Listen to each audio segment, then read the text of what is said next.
up, Trek Nation, and welcome back to After the Snap. I'm your host, Tasha Pierce, and it's been a busy kind of week in Trek World, huh? Lots of news came out about Strange New Worlds. We got the long-awaited trailer. We found out that there has been a casting of Paul Wesley for Captain Kirk for season 2 of Strange New Worlds. We got the finale of Star Trek Discovery, and we got season 2, episode 3 of Star Trek Picard. This one was called Assimilation. If you'd like to know my thoughts on Assimilation, then let's go. All right, this week's episode of Star Trek Picard is called Assimilation, and the action picks right back up where things left off at last week. But before we get into that, I'm going to tell you who wrote, directed, and give you a synopsis. Okay, this episode of Star Trek Picard was directed by Leah Thompson. It was written by Kylie Rossiter and Christopher Monfetti and originally appeared on Paramount Plus on March 17th, 2022. When we last saw Star Trek Picard, the crew of the La Sirena had beamed aboard the ship and were trying to make a hasty escape when the magistrate and his security forces, the security detail, beamed aboard the La Sirena to take the treasonous people into custody. And the treasonous people, by the way, were General Jean-Luc Picard, the Federation President, Annika Hansen, Raffi, Elnor, Girardi, and of course, the Borg Queen. Now, it was no surprise that they were not going to take Picard and crew into custody, and this security detail was dispatched rather easily by our crew, but not without taking a L. And the L that we took was Elnor. I have to admit, I was kind of surprised that they made the choice to kill Elnor off. My heart was hurting for Raffi, who has begun to think of Elnor as kind of a surrogate son to replace the child that she had such a bad relationship with due to the issues that she had that we learned about last season. She was not the best mother to her child, but here we are seeing her try to redeem herself with Elnor, only to lose him in a senseless gun battle or phaser battle with that security detail. Elnor asked for a necklace, a pendant that he had received from the nuns of the Qowat Milat, and he took some comfort in what that pendant represented before he succumbed to his injuries. Now, there was a reason that Elnor was unable to survive his injuries. That is because all of the ship's systems had been being drained by the Borg Queen. Yeah, the Borg Queen was hooked up to the mainframe of the ship, and she was assisting the crew of the La Sirena to slingshot around the sun, which is what we planned on doing that last week. She was helping them slingshot around the sun in order to travel back in time, and we didn't have the power to the bio bed that was helping to sustain Elnor. That has pissed Raffi off. Raffi is pissed. She's placed a lot of blame on Picard and Q and this little game of chess, and I wouldn't call it chess. Yeah, I guess I could call it chess. This game of chess that they've been playing for decades now, and we learned last week that Picard is not like a pawn in this game of chess. He's not one of the pieces, he is the board. And because he's the board, and all of the friends of Picard are being used as the pieces, Raffi is upset because Elnor died a pawn in their game. She wants to know if they complete this mission and then go back to their regular timeline, will Elnor come back to life? Will he be there?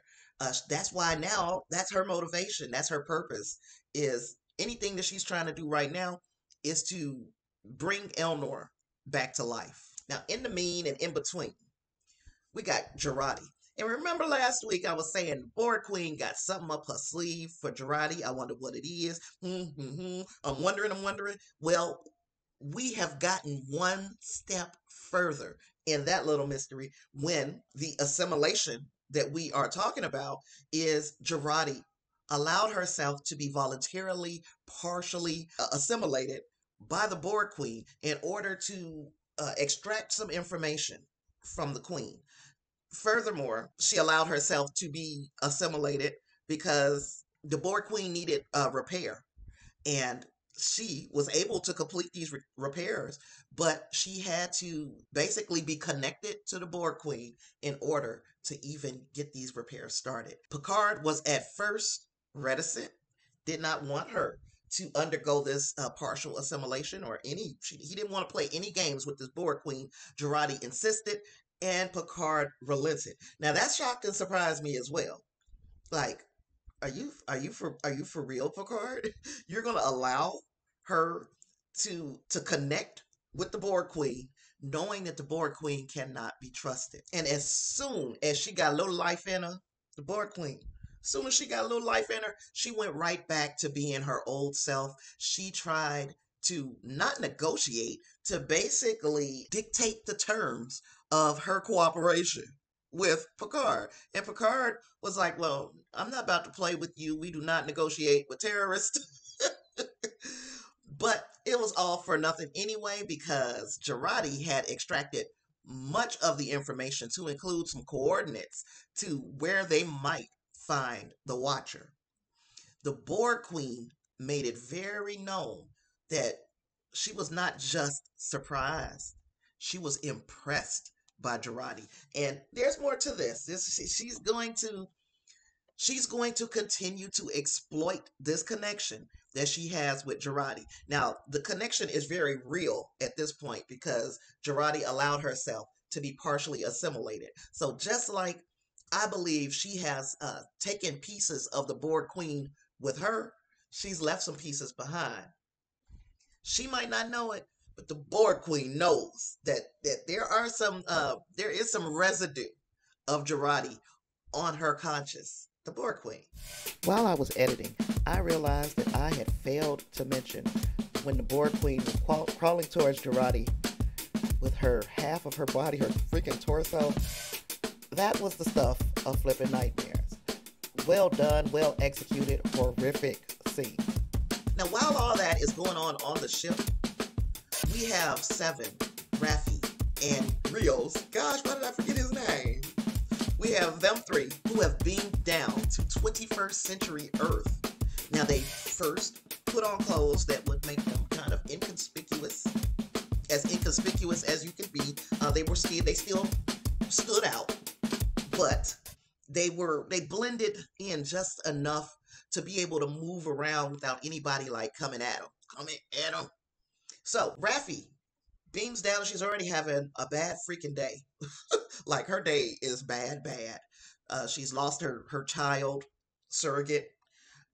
She's on this new timeline. She's pissed at Picard. She's pissed at him. And now she's trying to find a Watcher. So they basically have landed on the planet with a tricorder and their comm badges, and they are trying to get to the highest point. They are trying to get to the highest point that they can get to so that they can use the tricorder to find a signal. And the signal that they're looking for is for somebody using some type of technology that may or may not be typical for this time period. And yeah, I know I'm all over the place, but I also forgot to mention when Seven beamed down to Los Angeles, she was witnessed coming out of her transporter beam by a little girl. The little girl asked her if she's a superhero. Seven said, "Can you please keep my secret?" I thought that was a very good scene. Seven is shocked and surprised by how accepted she's being by the people in this time period, but it's because, number one, nobody knows that she once upon a time was a Borg drone, and the other thing is that she doesn't have those implants, and this time period does not know anything about the Borg. I think it's worth watching Seven while she's in 2024 to see how she feels differently about herself and the time period. Gosh, Raffi lands on Earth and immediately somebody tries to rob her. Because that's what kind of day it was. Just immediately pulls a gun on her and asks for her money. Of course, first and foremost, she doesn't have any money. She's from a time period where money is nothing. But she still got hands. So she beats the crap out of the robber, takes his wallet and robs him. And at that point, she meets back up with Seven. And Seven is like, really? We've been here for 5 minutes and you already robbing people. But he started it, just like Raffi said. Our third member of our away team is Rios. Now, when they beamed down, everybody beamed down to a different spot. And they were just going to meet up, using the signal from the comm badges. Unfortunately, Rios beamed onto nothing. He was like falling. He was falling. So he fell. He tried to grab onto a fire escape. It kind of slowed his fall, but he still face planted dead onto the pavement and he was injured. Now, after Rios was injured, he was taken by some good Samaritans to a free clinic. And this clinic is set up where it'll assist those people who don't have medical insurance and don't have the correct immigration status. They don't have IDs. This clinic was set up for people like Rios, except Rios is not an illegal alien because he snuck in from another country. He's an illegal alien because he's legitimately an alien. This is not even his timeline. But there's a doctor there named Teresa. Teresa is doing the Lord's work, and she assists in getting Rios kind of on the mend. I think he had dislocated bones in his hand. He had a severe kind of laceration on his hand, and she had taped him up. I guess maybe he broke fingers. I don't know. He was hurt. Now, when I saw this, I immediately thought, oh my God, this is going to be just like McCoy. He going to lose his memory. He going to come around and just be effing up things in this new timeline. That was not the case. They didn't go there. They made him the hero that he is. The hero that this free clinic needed in this moment, because while he was there, ICE agents came to do an immigration raid. And they came through. Some of the patients had to leave the clinic before being treated to hide out from this raid. And Rios decided, I'm going to stick around and try to help Teresa. Well, what that did was put the immigration agents on him, because he put on a lab coat and he talked about needing to assist somebody with broken bones or whatever. But the immigration agents ain't stupid. They looked at him and was like, okay, this looked like you just got bandaged up at this clinic. I need to see your ID. He don't have one. Rios does not have an ID. Now, there were choices made in this episode. And in most episodes, Rios is very proud of his heritage. And thus, he speaks Spanish quite a bit. He speaks Spanish during his regular day-to-day activities. So down in Los Angeles in 2024, he spoke Spanish with Teresa because Teresa is of Hispanic descent. Now, there are those who think that the Spanish is out of place. The Spanish could be seen as out of place because, number one, he was speaking it the entire time that he is in his own regular timeline, where we shouldn't understand that as Spanish because he has a universal translator. So the fact that we're hearing it in Spanish was kind of, it's not weird to me, but it's like, it's a choice, right? It's a choice. This is a person who is very proud of their heritage. They don't want to lose their language, so they continue to use their language so they don't lose their language. Where there are those who will say, the Spanish that you would speak in the 25th century or the 24th century wouldn't be the same as the Spanish that would be spoken in the 21st, 22nd century. I hear you, but I'm going to say, let's suspend our disbelief. Let's suspend our disbelief for the sake of the entertainment, because the same could be said for English. The exact same thing could be said for Seven and Raffi coming to Earth and being able to communicate effectively with the people of Earth in the 21st century. So I'm erasing all of that from my mind. The fact that they shouldn't even be able to communicate with these people because of the way language changes over years, decades, much less centuries. English has changed so much from the time of Shakespeare to us now. So imagine how much English will change over the next 400 years. I say, I don't want to quibble over, not on that. Raffi and Seven make it to the top of this building that they were trying to get to, and they are able to use a tricorder. They come across a signal, and this is giving them a direction. This is giving them a way to go. This Whole thing ends with Picard trying to get in contact with Rios. Now, what I failed to mention is that the pep talk had been given about butterflies. If you kill a butterfly, when you travel in time, if you kill a butterfly, it could create what they call a paradox, or the butterfly effect, where if you make one little teensy weensy tiny change in a timeline, it will affect in a ripple type way the events that follow, that have been recorded as history. History is going to change if you make a change when you go back in time. So we've gotten that warning, right? Don't mess anything up now, guys. Just go get the information, come on back. That ain't what's happening. Because what's happening is Rios lost his comm badge. He didn't lose it intentionally, of course, because he was injured and he was helped by these good Samaritans in the clinic. He lost it in the clinic. So the clinic held on to it. Teresa, now. They held on to it. It was like, that's just to make sure you don't steal anything. Now, look.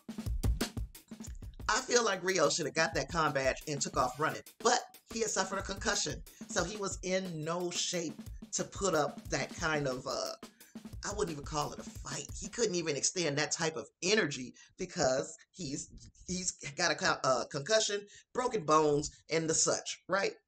So he's being taken off by immigration. His comm badge is still at the clinic, and Picard, Seven, and Raffi have been trying to get in contact with him. It ain't working. They're unable to contact Rios. Rios is probably going to go to jail. Now, or he's going to go to the Sanctuary District. Y'all remember that Sanctuary District? That same Sanctuary District where the Bell riots took place from Deep Space Nine? Look it up. I think it's called Past Tense. It's a 2-part episode. Sisko and Bashir and Dax had all gotten transported back in time. They went back to a time where there were these sanctuary districts for the homeless. Basically, the government's way of washing their hands of the problem of the homeless. And I'm wondering, are we going to see? Now, I know I said this about Sisko, and I know I'm looking for Sisko, and I'm just looking for anything that would be an indication that Sisko gonna show up. But I got a feeling that Rios is gonna end up in a sanctuary district, and that he is going to run into either Gabriel Bell himself, the real Gabriel Bell, or Sisko and Bashir. I gotta do more research, but that came to mind immediately. So hopefully, hopefully I'm right. I haven't heard any rumors that Sisko would be appearing this season. Over many years, it had been said that Avery Brooks didn't want to reprise the role of Sisko, but if they were able to talk him into it, I don't think you understand how excited I'll be. I guess the biggest problem with that theory is that the sanctuary districts were in San Francisco. This is taking place in Los Angeles, but is it difficult to believe that there would be sanctuary districts in more than one city, and or that people that were apprehended in Los Angeles would not be taken to the sanctuary district in San Francisco? That's something that is definitely, I'm going to keep that in the back of my mind. This watcher that we're looking for, could the watcher be Sisko? I don't know. I've got a list of people who I believe the watcher is, and I'm going to go ahead and give it to you, because this is just a speculation. We in episode 3.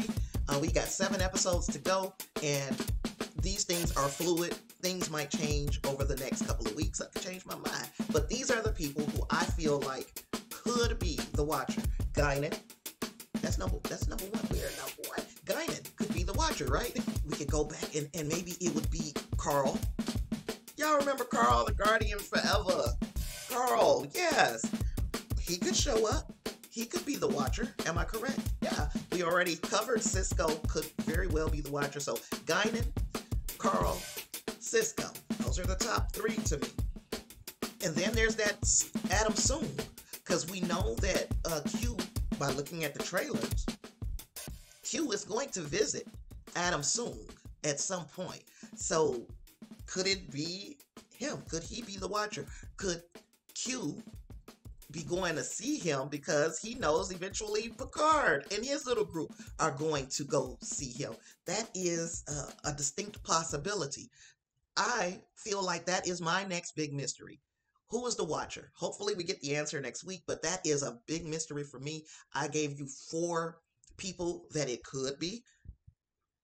Could it possibly, potentially, and I don't remember how old, I would have to do some math and look at some years because could it possibly, potentially be Picard's mama? Could that be the the Watcher? I don't know, but I'm excited to find out. Overall, I thought this was another strong episode. They are moving the plot along. They're not doing it in such a way that the pacing seems off. Everything is moving on all cylinders with Picard. We have a dilemma. We want to straighten up the timeline.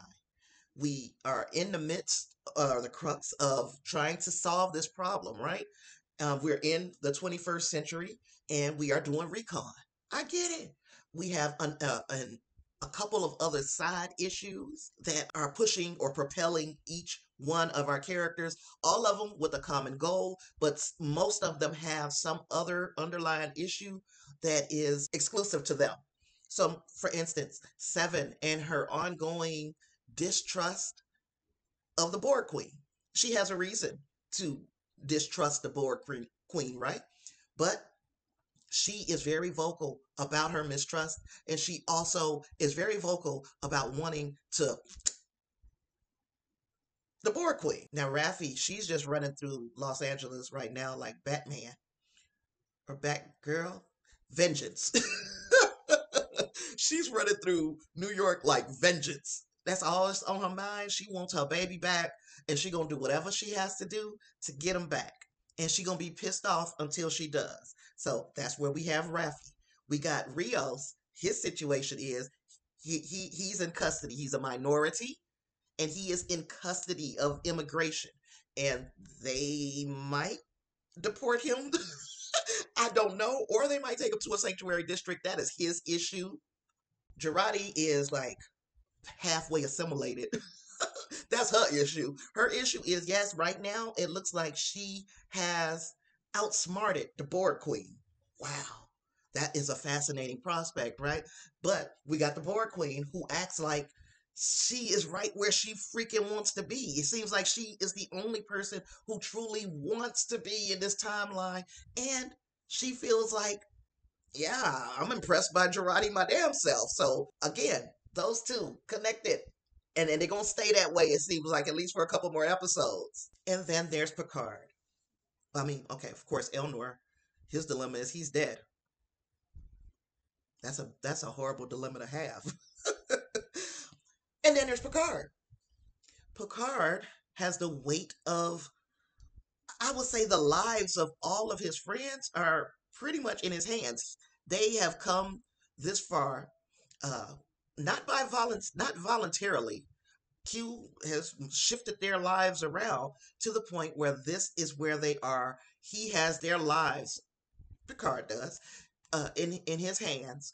That is a weight that he hasn't had in a long time since Command. And then he also has the memory of the connection of being part of the Borg collective. So there's that, right? And he is knowing that in some way, shape, or form, Q is blaming him for something.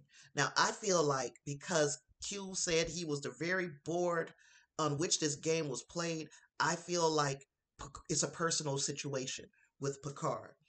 There are others in my think tank. Y'all know I got a little think tank that I hang out with now.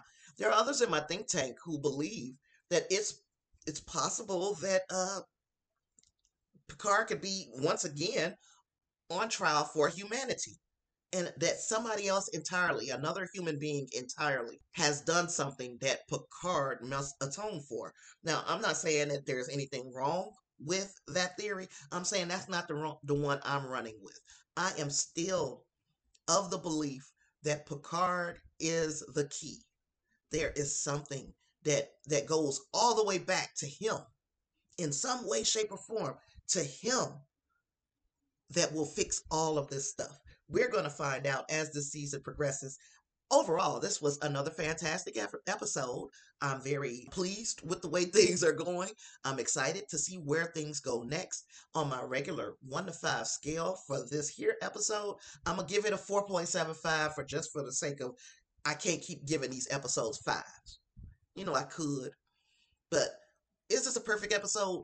To me, it was beautiful. Well done. The acting, fantastic. The visuals, beautiful. Everything has been done so well with Picard. I can't complain, but I'm still gonna give it that 4.75. Now I got to keep things realistic, because at some point there might come down the line something just perfect, and that's what I'm gonna give a 5 to. This episode 4.75. I'd like to know what you thought of it. Put your thoughts down in the comments below. While you're there, please do me the honor hitting that subscribe button, becoming part of a tribe called Trek. We're going to talk some Star Trek. We're going to talk some Star Trek. Also, I'd like to say a big old thank you to my away team, my ride or dies, my patrons. I couldn't do it without you, and I appreciate you for all of your support and help. And if you would like to be a patron of this channel, you can do that at www.patreon.com/Tasha Pierce.